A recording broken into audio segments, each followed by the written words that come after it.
जय Hind students, welcome back again. This is Divyanshu Pandey और आज के सेशन में हम चाइना के प्रेजेंस इंडियन ओशियन के बारे में डिस्कस करेंगे। जैसा कि हम सभी जानते हैं कि इंडियन ओशियन में चाइना का बढ़ता प्रभाव देखा जा रहा है और इसी पर जो है अभी हमारे एडमिरल आर हरि कुमार ने भी अपना बयान दिया है। तो पूरा न्यूज क्या है उसको आज के सेशन में हम कवर करेंगे। हम सभी जानते हैं कि चाइना अपनी एक्सपेंशनिस्ट पॉलिसी के साथ साउथ चाइना सी और इंडियन ओशियन में लगातार बढ़ता जा रहा है। इसी को देखते हुए अभी हाल ही में एक कंडक्ट किए गए इंटरव्यू में एडमिरल आर हरि कुमार ने यह बयान दिया है कि चाइना के लगभग 6 वॉरशिप्स इंडियन ओशियन रीजन में आपके कंटिन्यूअस प्रेजेंट रहते हैं और इस पर इंडियन नेवी भी पूरी तरीके से सजग है और अपनी इस पर निगाह बनाए रखी है। चाइना नेवी का प्लान है कि वो पाकिस्तान के ग्वादर पोर्ट से जो है अरब सी, अरबियन सी, इंडियन ओशियन रीजन और उसके आगे अफ्रीका में अपना ट्रेड जो है फैलाए, साथ ही साथ मिलिट्री बेस को आपका इस्टेब्लिश करे। इसलिए इन्होंने कहा कि अभी जो डेली सी एक्टिविटी देखी जा रही है उससे हम फुल स्केल वॉर को जो है रूल्ड आउट नहीं कर सकते हैं, इसकी पॉसिबिलिटी बन सकती है। और चाहे आपका बॉर्डर का इलाका हो, लद्दाख, गलवान वैली, अरुणाचल प्रदेश या फिर आपके इंडियन ओशियन, साउथ चाइना सी या फिर बे ऑफ बंगाल का हो, वहां पर चाइना की बढ़ती प्रेजेंस हमारे सोवरेनिटी के लिए काफी बड़ा इशू आपका बन जाती है। वहीं पर पाकिस्तान की जो नेवी है वो आने वाले समय में, आने वाले 10 से 15 ईयर्स में अपने 50 नेवी शिप्स को जो है इंडक्ट करेगी with the help of the Chinese navy.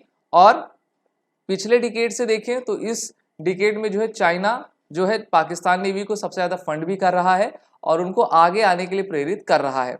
बात कर लेते हैं साउथ चाइना सी की। तो साउथ चाइना सी में जो है चाइना का डिस्प्यूट काफी कंट्रीज से है, जैसे कि आपका फिलीपींस से, और फिलीपींस के तरफ का जो आपका एक्सक्लूसिव इकोनॉमिक जोन है वहां पर चाइना ये क्लेम करता है कि ये हमारा इलाका है।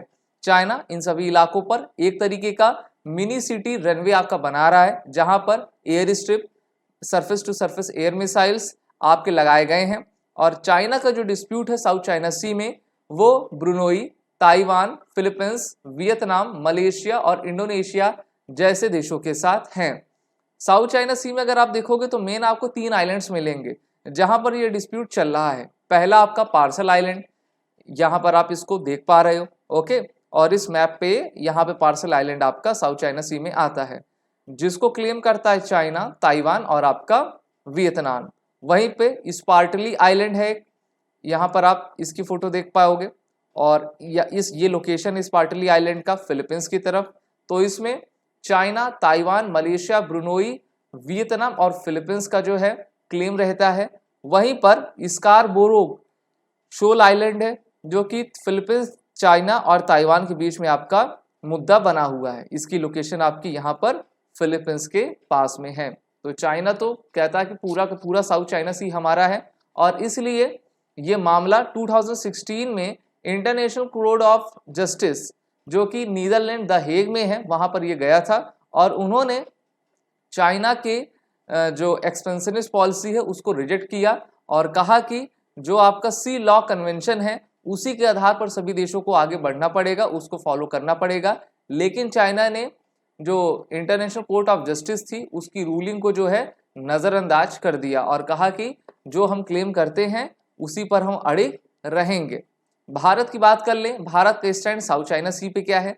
तो देखिए, भारत साउथ चाइना सी के रीजन को एज अ कॉमर्शियल इंटरेस्ट के पर्पज से देखता है और वो किसी भी तरीके के डिस्प्यूट में नहीं पड़ना चाहता है। यानी कि सिर्फ भारत को अपने बिजनेस से आपका मतलब है और इंडियन ओशियन रीजन पे भारत अपनी सिक्योरिटी देखना चाहता है। वहीं पर इसमें आपका कहा गया है कि इंडिया ने साउथ चाइना सी के काफ़ी देशों के साथ जो है आपकी ट्रेड एग्रीमेंट साइन किया है, जैसे कि आपका वियतनाम हो गया और ब्रुनोई भी उसमें आपका देश है, जिससे कि हम मेनली अपने क्रूड ऑयल्स को वहाँ पे इंपोर्ट और एक्सपोर्ट किया करते हैं।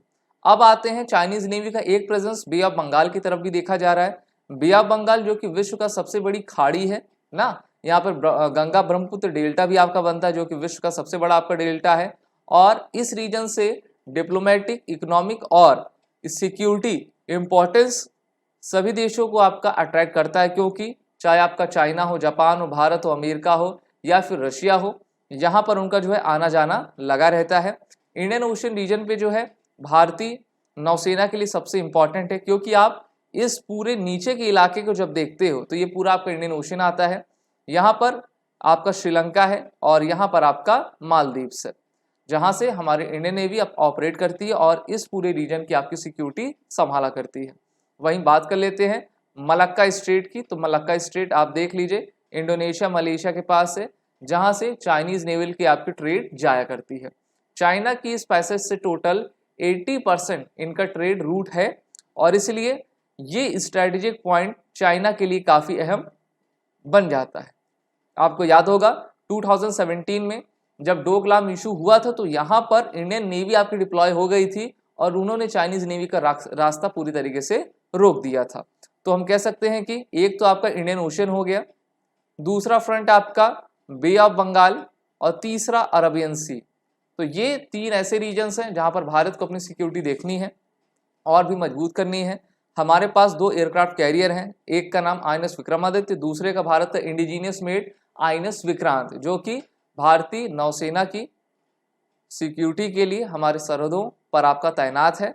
और इंडियन नेवी की फायर पावर आने वाले वर्षों में और बढ़ेगी और चाइनीज नेवी की तरफ हमारा पूरा ध्यान है, जिससे कि वो किसी भी तरीके की मिस हैपनिंग ना कर पाए। आप सभी defence aspirant SSB crack exam के इंटरव्यू और रिटन कोर्सेज में इनरोल होकर अपनी तैयारी बेहतर करिए। कोर्स की लिंक नीचे डिस्क्रिप्शन बॉक्स में दी गई है। वॉर 10 कोड का जरूर यूज करें, जिससे कि आपको 10% का फ्लैट डिस्काउंट हमारे सभी कोर्सेज में मिलता जाएगा। जय हिंद। अगर आप एक डिफेंस एस्पिरेंट हैं और SSB interview, NDA, CDS, AFCAT जैसे एग्जाम्स के लिए प्रिपेयर कर रहे हैं तो आप एसएसबी क्रैक एग्जाम्स के कोर्स को चेक करना ना भूलें। आप हमारी लर्निंग एप्लीकेशन को गूगल प्ले स्टोर से भी डाउनलोड कर सकते हैं।